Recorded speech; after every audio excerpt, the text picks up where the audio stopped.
Hello, this is Mrs. Perry speaking. And before anything, I would ask you to please leave your like right at the beginning of the video, because then you help my channel to be recommended by YouTube. Eu peço para vocês, aqui é Mrs. Perry, eu peço para vocês que deem o seu like logo no início do vídeo para ajudar o canal, porque aí o vídeo entra como recomendado. E se quiser receber notificação de quando eu lançar um vídeo novo, é só se inscrever no canal e bater o sininho. Alright, okay, so I'm here again to talk about Brazil and our elections, 2018 elections.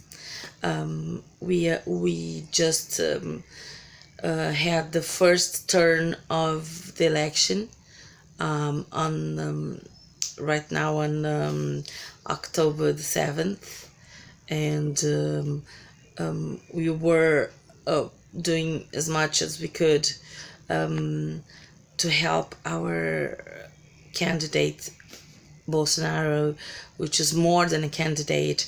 It's kind of our salvation in terms of not allowing Brazil to go into chaos like Venezuela did. Venezuela is a country in South America too, and they're having much problems for the past, I don't know how many years, so many years, with dictator and communism. And after Hugo Chaves died, we thought that then Venezuela was going to go back to normal, but his legacy was that his nephew just took over the power, Maduro, and that's how Venezuela finally sunk into a deep communist dictatorship government. And right now it's very, very sad because they don't have anything to eat. Animals are dying as well, left to die in starvation, and people are dying, and people are lost so much weight, because at the beginning they still could go into people's leftovers bin, and they would eat whatever was left in the bin, but now there's nothing else to eat, so not even bins have anything possible to eat. So it's very sad. So they're running away from their country into anything possible, and so Brazil is receiving loads of Venezuelan people. I am in South Brazil, and our state is very south down Brazil, down on South America, and I mean, they walk miles and miles just to get to North Brazil, and then Brazilian government is helping them.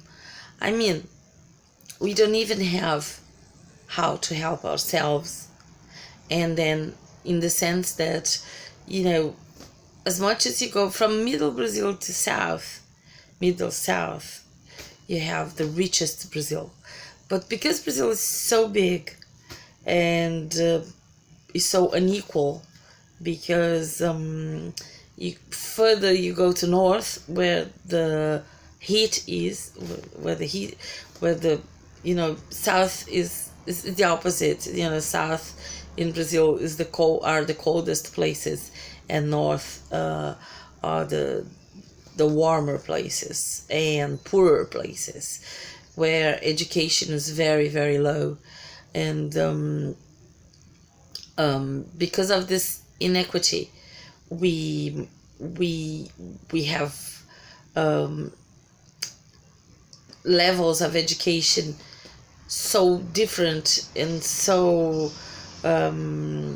unfair that we cannot even judge them if they don't, let's say, if they cannot vote well, because sometimes if you're not a very fair politician, if you're not very correct, then you would go to those very poor, very needy people, and you would offer them whatever, money, glasses. If your son needs glasses and you don't have how to buy glasses for your son, then maybe a politician will come to you and will say, listen, I will pay for your son's glasses if you vote in me. So that is as bad as that. And so they during 16 years of lefty government that we are having in Brazil, because we had Lula, which was undeniably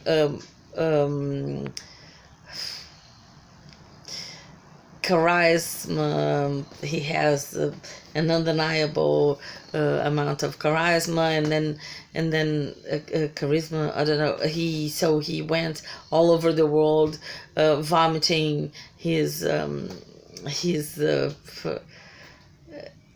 craziness, because he is crazy. He's like he imagines things, and he spread his news all over the world, and people believed him.